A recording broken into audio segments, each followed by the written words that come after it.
Hi everyone! In this video, we will show you how to turn on Airdrop over the internet. First of all, what you need to do is open up the Settings app in your phone.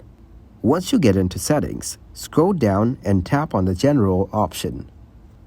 Then, from General, tap on About, and from here, you will get to know about the iOS version of your iPhone. If your iPhone isn't updated to its latest version, then get back in General and go into Software Updates. Now, from here, see if the new version is available.